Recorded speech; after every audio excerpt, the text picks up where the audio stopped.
children, it's Mrs. Lee here. It's assembly number 4 and it's the week beginning the 6th of May 2024. How are you? I hope that you're okay. Me, thanks for asking. I'm okay too. Come with me, let's do our routine. What's the time, Mr. Wolf? Well, I can see that the long hand, that's the minute hand, is pointing nearly on the number 6. And I know that that means you're right, past. Now, the short hand, which is the hour hand, is in between the 3 and the 4.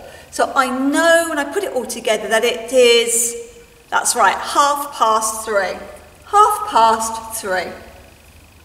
Language of the month.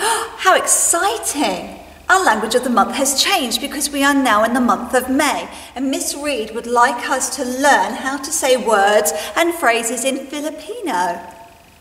And the word that she would like us to use a lot is kamusta. I think I'm saying that right, kamusta. If I'm not saying it right, do come and find me and tell me how to say it properly. Kamusta, kamusta. Now, come. A Makaton sign, it's changed. You may have one of these signs you know really well, children. It goes with our golden rules, to be helpful. This one, though, can you see? This one is about being a nurse. Helpful. Hand, a thumbs up, helpful, helpful. Can you sign help, helpful? Now, nurse is using your thumb, make a cross sign on your arm. Nurse. Can you sign nurse? Nurse. Now, a nurse is helpful. Now, we know this, we can remember this because we talked about earlier this year people who can help us. Remember, that's right, we talked about train drivers, doctors, nurses, teachers, everybody who is in our world who can help us. Now, at the end of this week, on the 12th, I believe, it's International Nurse Day. So all around the world, in whatever country you might be in, people are going to celebrate nurses because they are very important people to us. How many of you have ever been under the care of a nurse? Oh, I thought so. I bet when you were first born, you were under the care of a nurse. I bet when you've been to the doctors, you've been under the care of a nurse. And if you've ever had to be in hospital, a nurse has probably helped you there.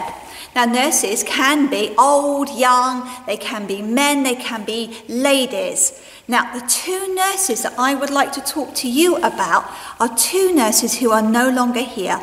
And they have things that are very similar and things that are, that's right, different because we're all unique, aren't we? I'm going to tell you a few things. Now, if you want to find out more about the 2 nurses, have a look at my display. Are you ready? 3, 2, 1.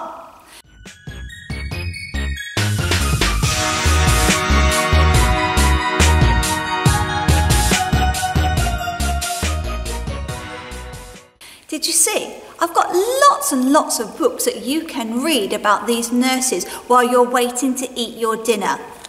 Our good-looking eyes, we're going to use our history skills now to have a little look and see, do we think these ladies would be alive now? What do you see that makes you think that they're not alive now? Maybe it's their hairstyles. Maybe it's what they've got on their head. One's called Mary, one's called Florence. Mary Seacole, Florence Nightingale. Florence Nightingale was born in the United Kingdom, a bit like me and some of you. She went to a place called the Crimea, which is, I'm going to show you on my map here, on my globe, my map, children. It's actually under the Ukraine. About 150 years ago, in Crimea, there was a war called the Crimean War. Okay, now we know there's lots of wars going on very close to Crimea now and around the world, isn't there? And they need nurses. Florence Nightingale decided that she wanted to go. And And there was no electricity back in those days, so she used to use a lantern to walk around at night time to check that all the soldiers who were in her hospital, in her ward, were okay. She would check on them before she went to sleep. And so she got the nickname, the Lady of the Lamp. Okay? Mary Seacole, she was not born in the United Kingdom, like some of you. She was born in a country called Jamaica, and Jamaica's right over here. Oh gosh, where have I gone? I've gone all the wrong way, children. Anyway, she's near the United States of America. It's right over here, all right, in the Caribbean, in a place called Jamaica, all right, quite far away. But she came to the United Kingdom, and she wanted, like Florence Nightingale, to go to the Crimea. She was actually a lot older than Florence Nightingale. And initially, she wasn't allowed. But she was a perseverance parrot, children, and she did not give up. And she got there, which is good, isn't it? And I'm going to tell you more about her life story. I don't know if you can remember, but our author of the month last month was a lady called Trish Cook. She wrote some of those books that I read to you in assemblies, in the Heart for Heroes assemblies. Too Much? Can you remember that book where everybody wanted to squeeze the baby and kiss the baby?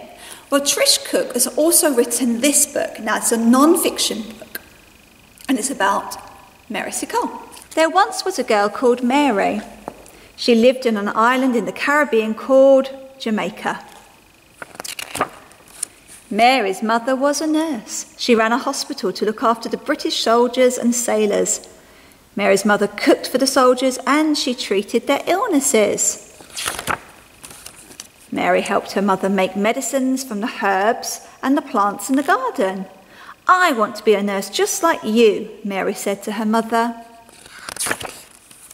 When Mary grew up, she opened her own hospital. She wanted to be a good nurse, just like her mum. Mary used her own special herbs and plants to treat the soldiers. She became an excellent nurse. Then a terrible disease called cholera spread in Jamaica. It made people very sick. Mary was very quick to look after them. One day, Mary heard there was a war in the Crimea. Many of her soldier friends had gone there to fight. I must go, and I must take care of my soldiers, she said, though it's a long way away.